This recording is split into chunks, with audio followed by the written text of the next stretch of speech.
Hello, everyone, and welcome to the Learn to Love podcast, your guide to everything love, sex, intimacy, and relationships.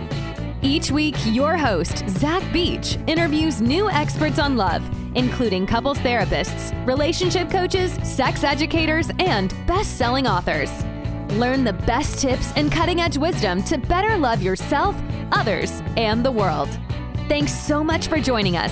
We hope you enjoy the show.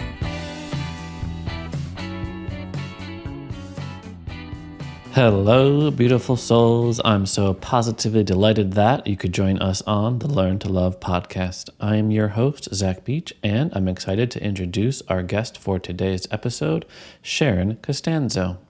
Sharon Costanzo is a relationship coach with a lifelong passion for improving her own relationships and helping others discover what really works in sustaining long-term loving and collaborative relationships. She herself hosts a weekly podcast, Respected and Connected, and works privately with couples and individuals to create intimate, collaborative relationships. She came onto the show to talk about reconciling the desire and the domestic. As a fellow podcast host, Sharon did an amazing job at synthesizing complex relationship problems into easy-to-understand solutions, and it was such a joy to have her on. So without further ado, let's begin. Hello, Sharon. Welcome to the show. Thanks for having me. I'm excited to be here. How are you today? I'm doing good. Yeah, we've got school starting on Thursday. And I assume you mean for your kids, yeah? Yeah, for my kids. Yeah, I'm done with school, thank goodness. But yeah, they're just getting ready. We're just getting through school shopping, and How many you have? I have 2. Cool. Well, then that's so wonderful for today's topic, because we will be talking all about balance with chores and childcare responsibilities and how to create an equitable partnership, and also how to keep the spark alive throughout the changing of the diapers and and all that fun stuff. Yeah. I'd love to begin just by talking about your own podcast, because I've learned so much through doing this show, and I'm sure you have learned a lot through your own show, which is called Respected and Connected. Yeah. And I thought I'd inquire about what you consider to be the foundation of a solid relationship. Is it respect and connection? I definitely think that respect and connection are part of it.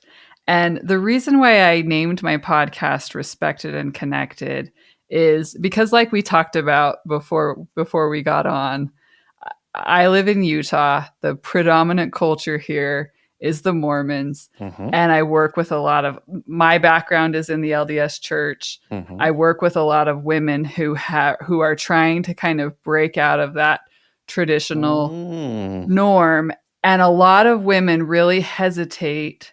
A lot of women who feel like their relationship is unbalanced and unfair, they really hesitate to speak up and advocate for themselves, even though they really want to feel respected in their relationship. That's what I hear most often. I don't feel like my husband respects me. He doesn't give me a voice in the relationship. I'm kind of just the default doing everything. But there's also this fear and hesitancy that if I speak up and rock the boat, it's just going to make things worse. So what I kind of try and challenge is this idea that you either can, have a smooth and harmonious relationship, or you can feel respected in your relationship. And so that's kind of the premise of the podcast. It is partly what I believe, but also just kind of trying to challenge people who are trying to break out of that more traditional norm, that they can have a voice in their relationship and also still feel close and connected with their partner. Mm-hmm. So do you feel like you were raised, sort of conditioned to believe a certain way that gender roles are supposed to be, the woman at home caretaker and the father breadwinner? I think I was raised by a pretty feminist mom. Okay. And so I was kind of raised to push against that, I think. I was like, my mom was a traditional housewife in many ways. She also had an accounting degree, which she used part of the time when we were growing up, but not the whole time. And I could tell that she felt some resentment and disappointment that she couldn't have those career ambitions the way that she wanted to. So I feel like the way I was raised was, I'm not going to be a traditional Mormon housewife. But I didn't know how to not be a traditional Mormon housewife. I kind of did some of the steps. I got a master's degree in engineering. I started working before I got married. I bought my own house. And then I got married and I was like, oh, I married a guy who, despite all of my efforts, was raised in this same culture as me. And we didn't know how to do anything different. We knew how to both, get the degree and get the career, but then how do we navigate and negotiate what happens at home when we're not both working? That was our big struggle. And that is what I see many people, not just in Utah, but many women are still grappling with that. Okay, I've done some of those things to kind of challenge some of these norms, but I'm still finding myself as the default caregiver, the default homemaker, carrying all of the mental invisible load. And I'm trying to talk about it, and it's really not going well. And I'm not quite sure what to do. So what was that transition? I assume with a master of engineering, you were working as an engineer, and now you've become this relationship coach.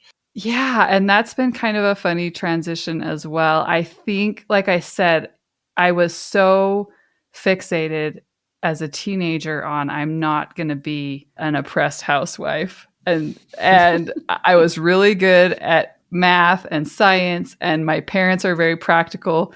My dad's an engineer. My mom's an accountant. And so engineering was kind of the default choice. Although I don't think it was really what I was in my heart interested in. I think I shared with you in my little intro, like I always was interested in relationships. I was reading books about relationships, even though I wasn't in a relationship. And so I think, if I hadn't been so conditioned that this is the only way out of this default future, I might have done something different. And so, kind of as I quit my last full-time job as an engineer when my second child was born. And then I did I ran a math tutoring center part-time for a while. And then I was like, okay, now what do I want to be when I grow up? I want to help people with relationships. So that's kind of been some of the transition from being an engineer to now being in the relationship sphere. So it's so interesting that you use this term oppressed housewife. Yeah. Because often, working with clients is always this balance of accepting somebody for who they are, joining their world, empathizing, validating their thoughts, feelings, and emotions, while also kind of challenging them and pushing them a little bit to step outside of their comfort zone and grow a little bit. But you don't want to ever push too much. So I imagine it might be hard, for example, if you say working with a traditional Mormon housewife, to be like, you are oppressed. Well, and I would never tell somebody whether or not they were oppressed. I think that is kind of the feeling that an individual has. And some women, some women choose to stay at home and they feel like their relationship is very equitable. And I don't have any concern about that at all. And I honestly don't have any concern about injecting my views into anyone's relationship and how it operates, unless, of course, they come to me and say, I'm not happy with how things are going. Can you help me? So I don't know if that makes sense, but I, of course, am not saying that there's one way to be a happy couple and all women should work and be financially independent and be advocating for the kind of partnership that I've advocated for myself. But also I have observed that there's a lot of people who are struggling with this, whether they're working or not. Most of the women I work with, most of the couples I work with, the woman is working in some capacity or another. And she might be the first woman in her family to be trying to be a mother and have a career at the same time. And so that hasn't been modeled to her or to her husband. And that's kind of the space that I often find myself in my work. Yeah, it's very interesting. I remember learning about a principle from the Gottman Institute, John and Julie Gottman, that Yeah. partners in relationships must learn to accept your partner's influence. In other words, Yes. be open to different levels of understanding. And they Yeah. were like, while this does happen to both genders, by and large, it's the man that needs to learn to not be so rigid and stubborn in his or her in his beliefs and opinions. Yeah. So I am curious about breaking down those boundaries, particularly if you do have a fairly rigid and stubborn man who does believe that the man's role in the relationship is to hold the power, to be the breadwinner, and it's even the female's role to be submissive in that regard. Yeah, and I remember reading that too. I actually did some training. I'm a Gottman 7 Principles educator, and I remember talking Nice. about that. And I thought it was so interesting because it's like, yes, accept your partner's influence. And it was really great. It was very validating for me to read. The statistic is like 2/3 of men are very resistant to their spouse's influence. And it's very destructive in relationships. And when I saw that number, it honestly validated me because I was like, oh, I am one of very many women who is struggling with this. Ah. And it took away the shame of it because, just like I said before, when I talk about respected and connected, and women can be so hesitant to advocate for themselves because it goes so poorly so often, I was able to depersonalize it a little bit and be like, oh, it's not just that my husband doesn't respect me. It's that often men have not been like trained and conditioned that this is part of a healthy relationship to receive that influence. And so, what I could then do, and this was the big insight for me personally, and what I help my clients with is, first I depersonalize it. This is something that men have been conditioned to understand about relationships for a long time. And I can then say, you know what? I know that this could work for other people and it has worked and it seems really normal. However, for me, this is not how I want our relationship to work. And so then you're not playing this kind of moral battle of whose way is correct. Or I heard Donald Miller say once, like, don't moralize your preferences. So I'm not trying to be right and say, like, this is the right way to be in a relationship.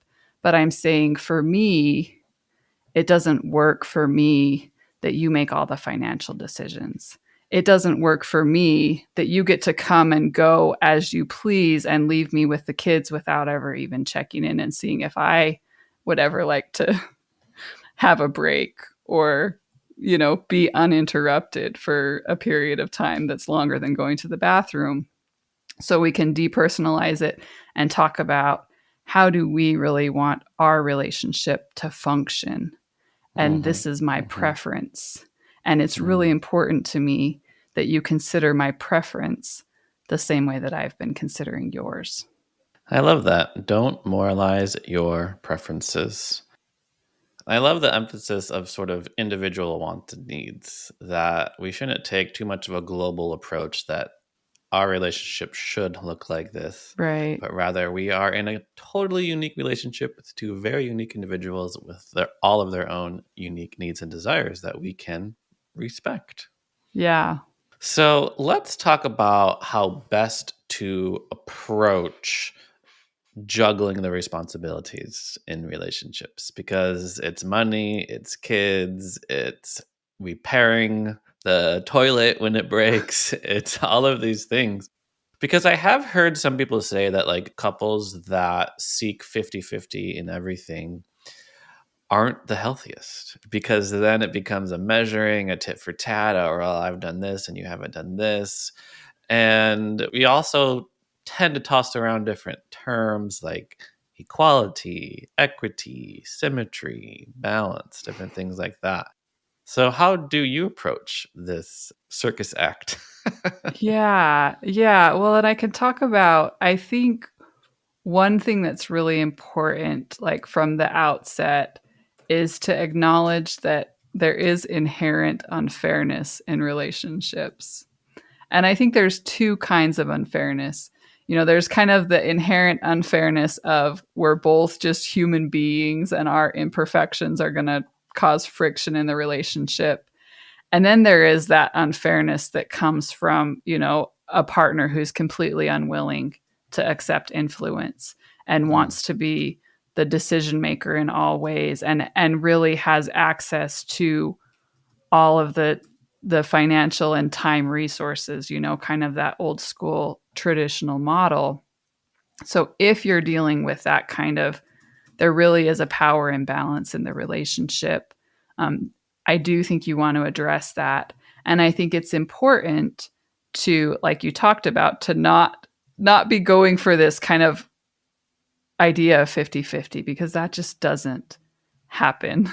And it causes that scorekeeping type of relationship. And I was working with a couple recently on this. And I said, let's strive for 70% of fairness 70% of the time.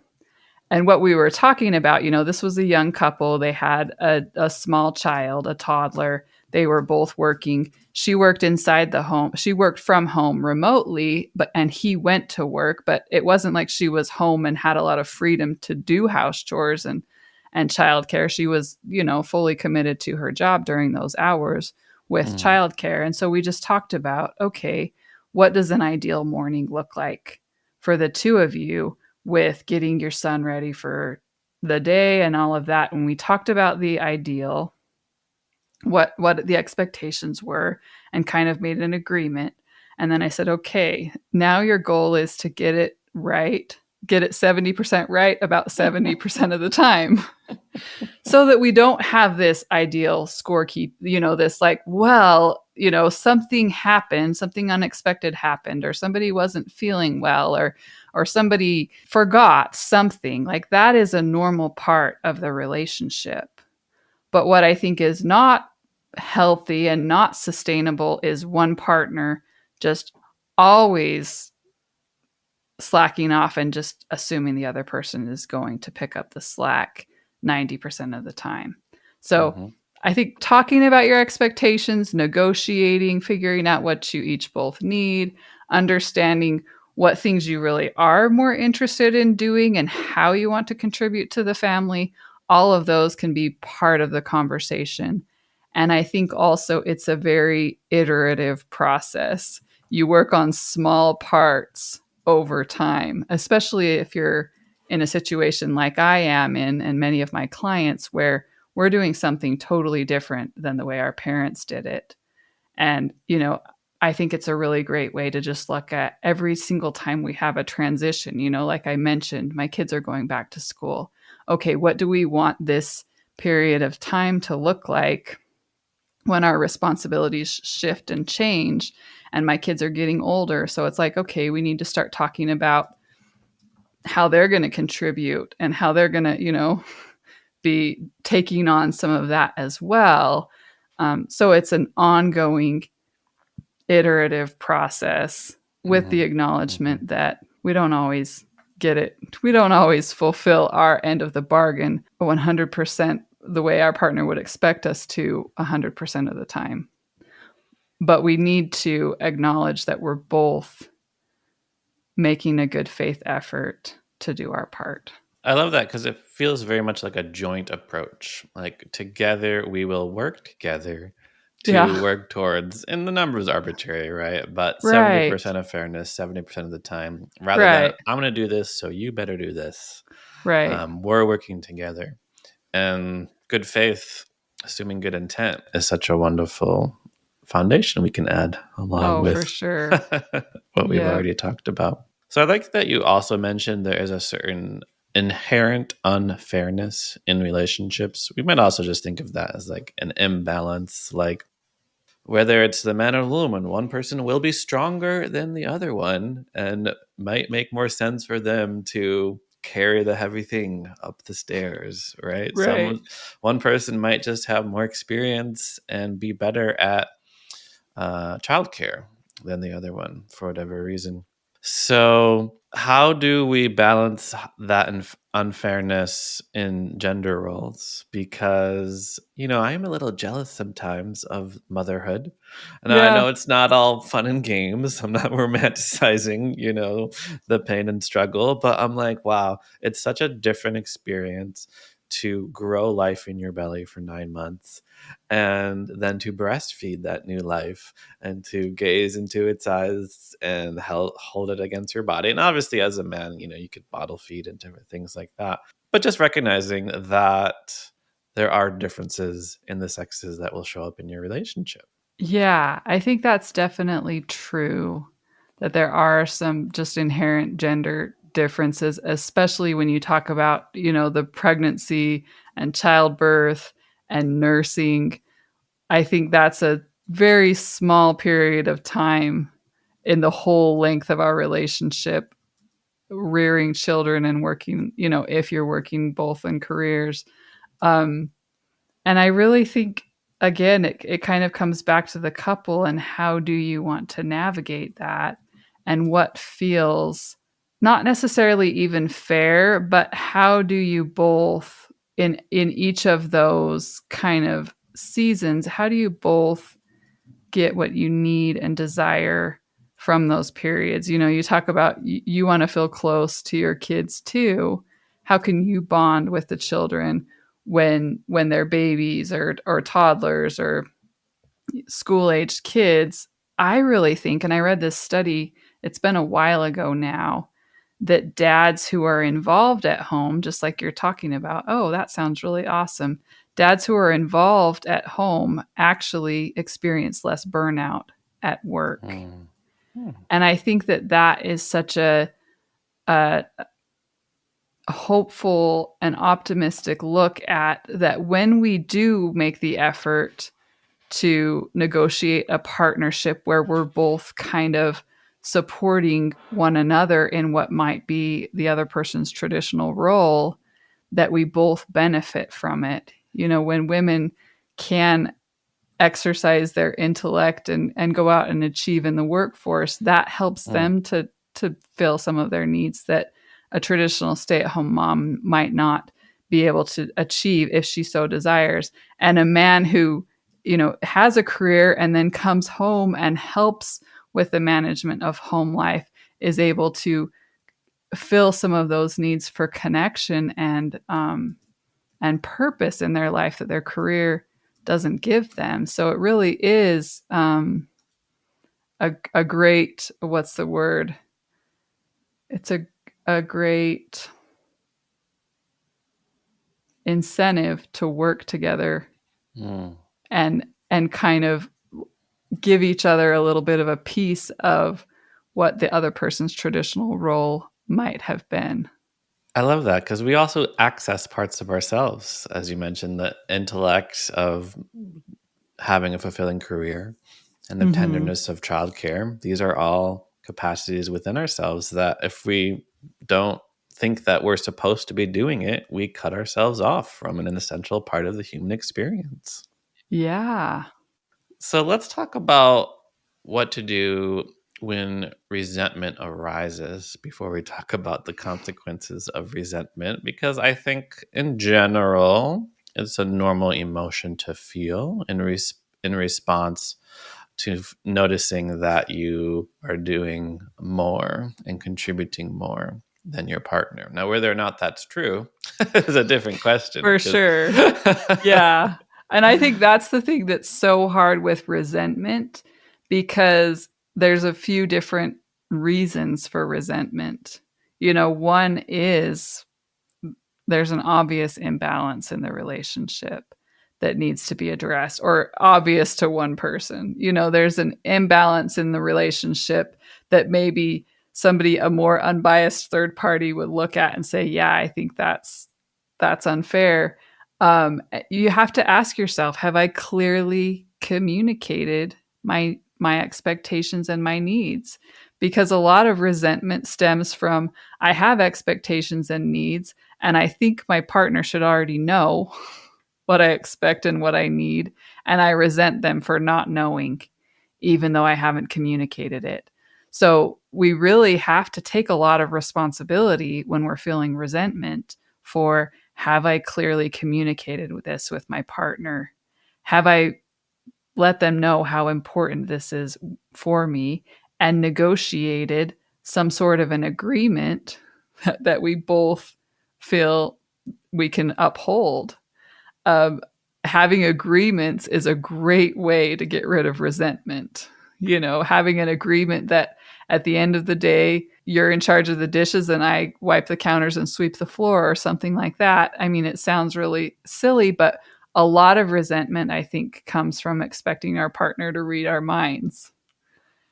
And then a lot of resentment probably also comes from we only see what we're doing and we don't see all of the contributions of our partner.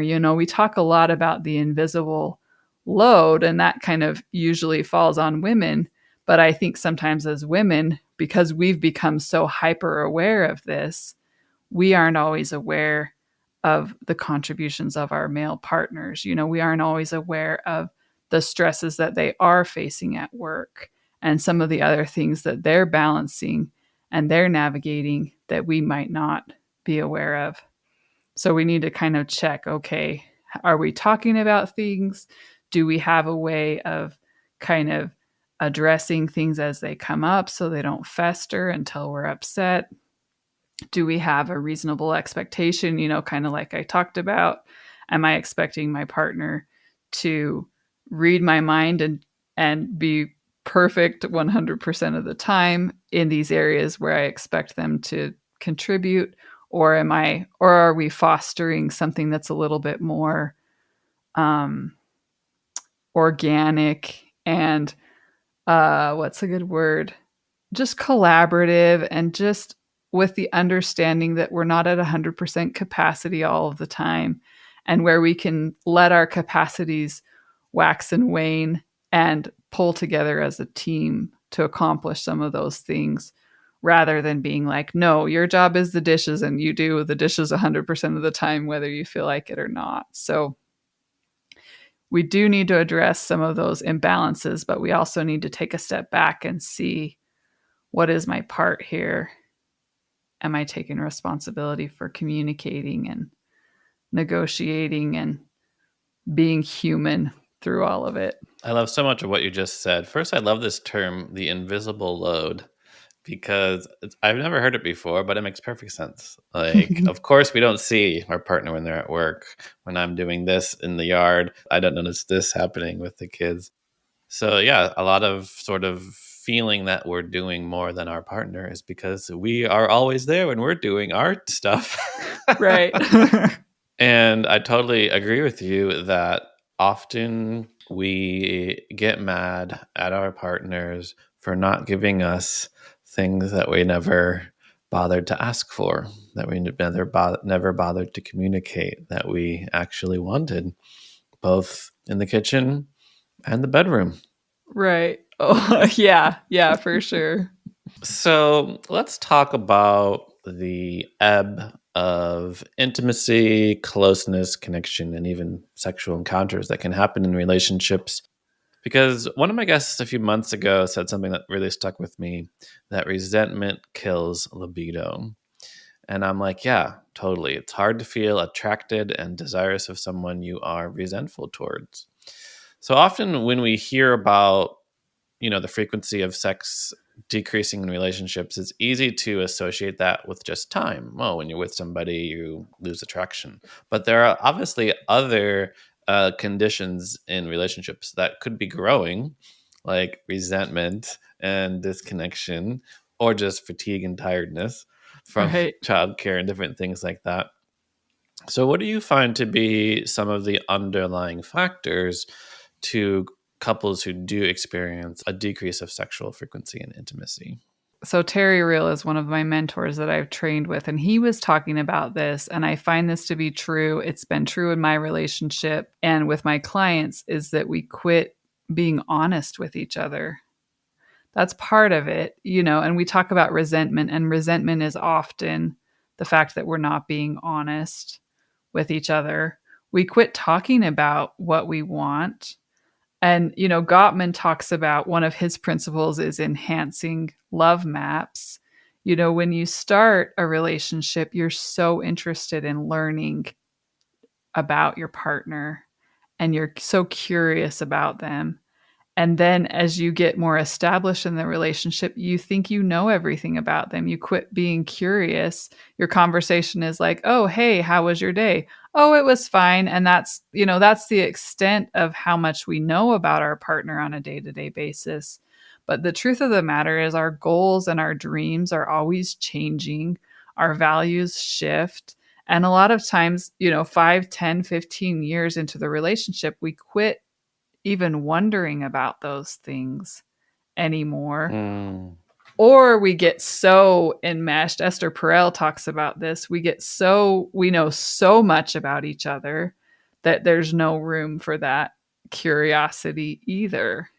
So I think it really does take some intention and some maybe, self-reflection. What is it about our relationship that's killing our desire? Are we just too completely connected that we have no curiosity about each other because we just know, we just know everything? Do we have any outside interests? Eve Rodsky talks about this in her book Fair Play, which is a book all about balancing household chores. And she talks about how women tend to kind of lose their outside interests as they become mothers and have careers. They spend so much of their time in their career and supporting their family that they don't have any hobbies or anything like that. They don't have like a rich social life, and really having a life outside of your relationship and your nuclear family unit is what makes you kind of interesting and intriguing to your partner. What are you doing that isn't a need that I fulfill for you, Who are you outside of this relationship? I think that's another way to kind of breathe a little bit of life and spark back into things, is to have some of those outside interests. So I think there are a few reasons why we lose the spark. We're not being honest with each other.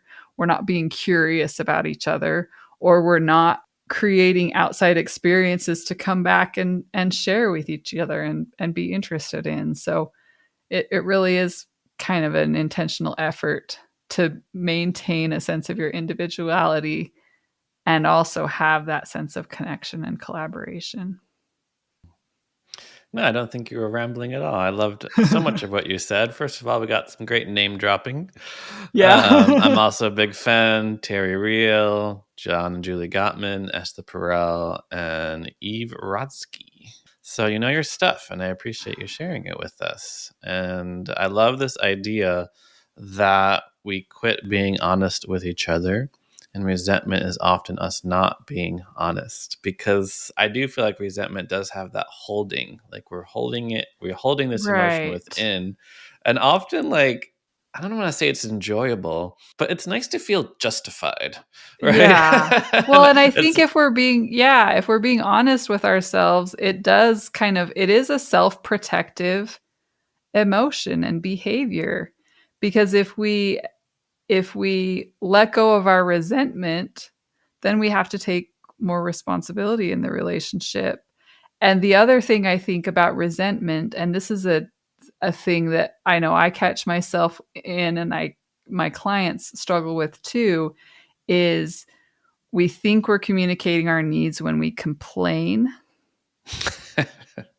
And as we know, you and I both know, and I mean, anybody who really thinks about it logically knows that complaining to your partner about what you're not getting is not an effective way to resolve your resentment, but it's very vulnerable to ask for what you want. It's much less vulnerable to complain about what you're not getting, Because if you ask for what you want and you don't do it in this way where you're like trying to manipulate or control the situation or convince them that they should want this thing that you want, it's vulnerable to say, hey, just like you were saying in the bedroom, hey, I'm really interested in trying this. What do you think?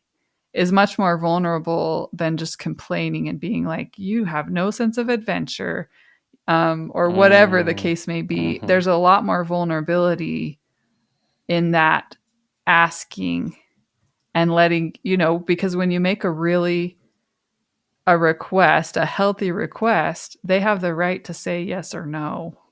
Mm-hmm. And so you're kind of putting yourself out there and allowing them to reject you in a way. So resentment is kind of a way, I think, to avoid being rejected and avoid acknowledging, oh, maybe there are things that my partner maybe doesn't like about me or doesn't want that I do want, or, some of those more vulnerable truths about long-term relationships.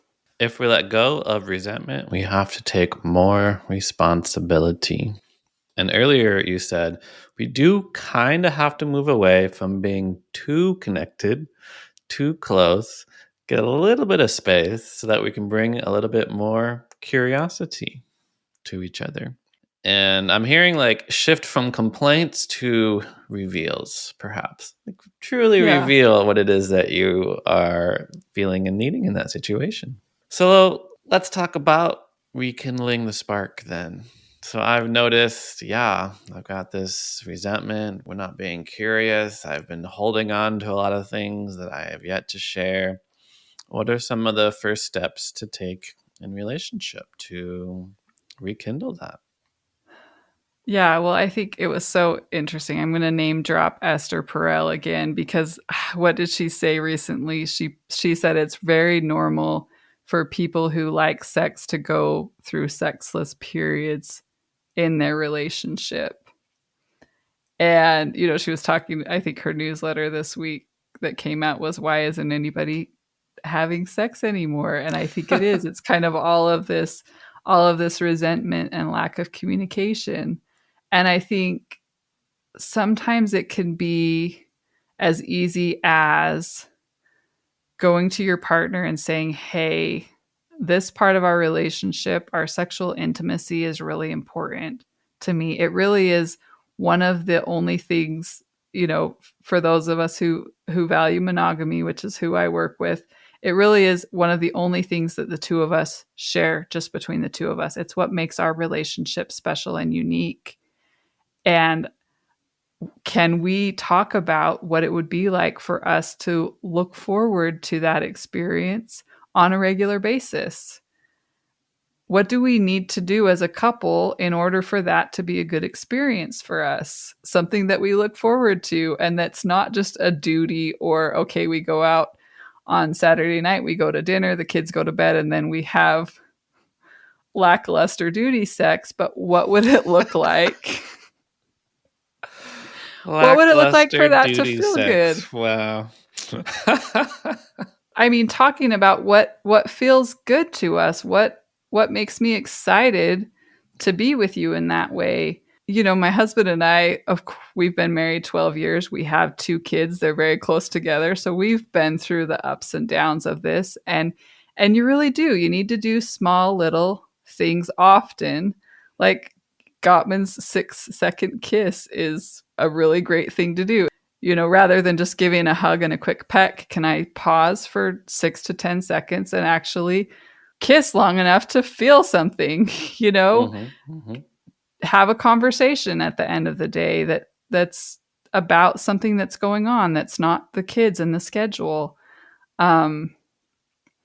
So recognizing that it is an important part of your relationship, recognizing that it's normal to not always like it and enjoy it, even though you like and enjoy your partner and you want to, that we do have kind of, it ebbs and flows through the relationship. And then making a conscious decision, it's important enough to me that I'm going to put some effort and intention behind flirting a little bit, kissing long enough to feel a spark, some of those things that when you're so busy just kind of fall by the wayside if you're not really paying attention to it and nurturing it. Absolutely. I love that emphasis on effort and intention. Yeah, we have this romantic idea that's like sex should just happen. And when it doesn't, I think we feel a little bit broken. And I think it's just helpful to acknowledge, like, just like any other aspect of your life, you can nurture it with some intention.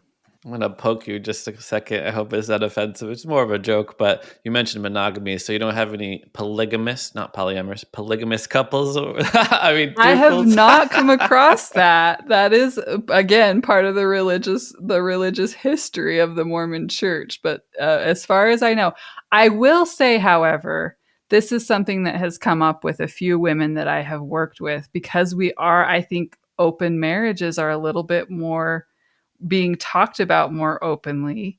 I have had a few women who have come to me who have been, their husband has kind of pressured them and said, I'd really like to open our marriage. And they have kind of been like, not really into it, but it's like, well, and in many cases, I'm financially dependent on this person. They want this. I guess I'll go ahead. And it has not gone well. And I don't think we're seeing that part of the open marriage conversation.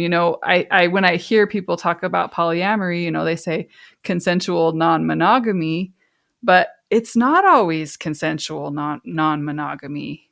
There are times when one partner feels pressured and they make a choice to do something to save the relationship that doesn't align with their values. So I guess that's maybe why I said, if monogamy is your value, then let's make monogamy work. But that is something that I've seen, and it breaks my heart that someone would feel coerced and pressured into a situation like that. That's not really what they would choose. Yes, absolutely. I mean, even sometimes I train yoga teachers, and I'm just flat out, don't have sex with your students. Just don't do it. Yeah. Just make a hard line. But some people are like, why? I usually just say, power structures muddy the waters of consent. So when there is a huge imbalance of any relationship, doctor, patient, therapist, client, and in this case, even in a romantic partnership, there can be an extremely big power imbalance. And then that does make it very hard for the person with the less power to make decisions fully for themselves. Right. And my follow-up question to my little poking one was, I had a little light bulb moment, because so far we've been talking about rekindling the spark, but then what about if there never was a spark, primarily as a result of sexual repression? And this can happen in any religion and culture. Yeah. We also live in a very sex negative culture for a lot of different reasons. So somebody might open up about wanting more sex in the relationship, and the other person's... ideally, you had this conversation before you got married, but the other person's like, sex is for procreation. Yeah. That's a hard canyon to cross. I'd love to hear your thoughts on unraveling the sexual oppression to have a healthy and happy sex life. Yeah, I think it's such an important topic, and it's definitely not within my area of expertise of how to unpack that. I guess the advice I would give to somebody in that kind of a relationship is, how big is the discrepancy between you and your partner, and what do you want to do about it? I think men and women, but particularly women who grew up, I grew up in purity culture, definitely. It's extremely vulnerable and maybe even a little bit traumatic to consider opening that box and looking at what's inside. And it's painful for them, and it's painful for their husbands too, who want to have this more flourishing, intimate life. And I think that purity culture is very damaging and traumatizing to a lot of people, men and women. And I would definitely recommend somebody in that situation to work with a professional who's experienced in helping people with that issue and can do it in a non-shaming way, because there's a lot of shaming around being overly sexual, and there's a lot of shaming around being, what's considered not sexual enough. And I would hope that you'd have a really patient partner if they're, in pain over this issue, and that you can work with a professional to kind of unpack that. Because I do think that a healthy sexual relationship is a really important part for most people in a long-term relationship. And so being able to kind of get some tools for how to address that and how to unpack some of that, get some healthier frameworks for understanding your sexuality is really important. I think there are probably a lot of marriages that end because there's not a healthy framework for how to address that. I really love your two-part inquiry to look at how big is the discrepancy between you and your partner, and what do you want to do about it? Because that discrepancy can be many, many things, and maybe we're okay with it, maybe we need to fix it, and it applies to so many situations. So, very useful tool. So, thank you so much, Sharon Costanzo, for coming onto the show. But I do have to finish by asking my final question I ask all of my guests, which is, what do you wish everyone knew about love?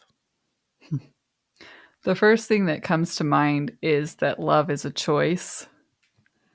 And we get through that like in love feeling, that limerence, that honeymoon phase, and then we realize, oh, loving this person is a choice. And also, it's not an unconditional choice. I work with a lot of people, again, because of the religious background, that have been taught that there are only like 2 or 3 reasons why they can end a relationship in a justified way. And really, if that person isn't choosing to meet kind of the baseline agreement of your relationship, then you can choose to end that relationship, And I think also I talked to a guest on my podcast, and I thought this was such a helpful idea of what if you looked at your marriage as a 5-year contract that each of you had the option to renew at the end of every 5 years. How would you treat your partner differently, and how would you show up in your relationship differently if you truly believed that they were there by choice and not just because it was going to be really hard and messy to do something different?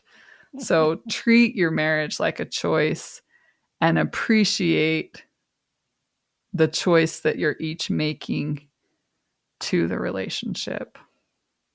I love that. 5-year contract with an option to renew. So wonderful. Thank you so much, Sharon Costanzo, for coming on to the show. For our listeners that want to learn more about you, how can they find you?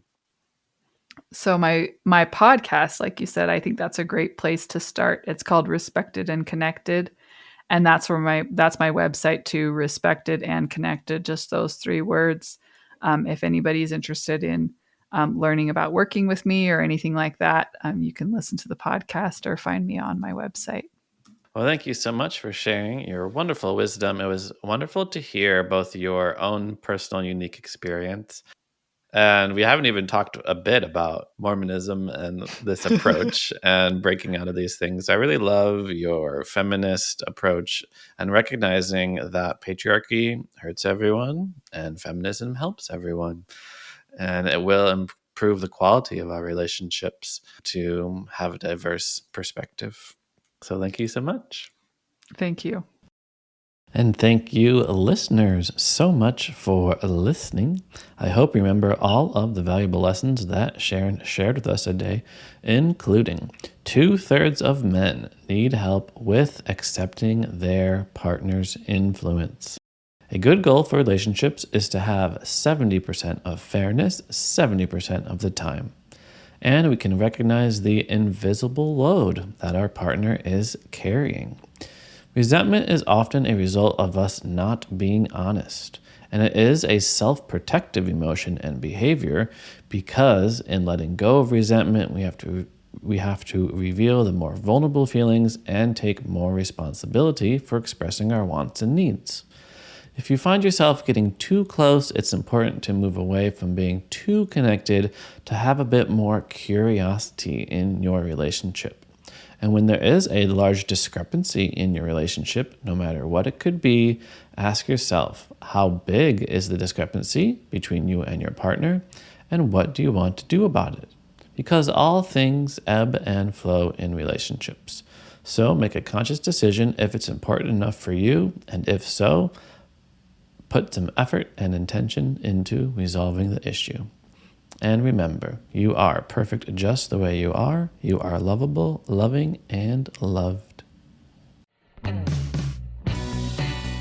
Thanks again for listening to the Learn to Love podcast. To learn more about the show and your host, head over to zachbeach.com or theheartcenter.com. You can also follow Zach on Facebook, Twitter, and Instagram.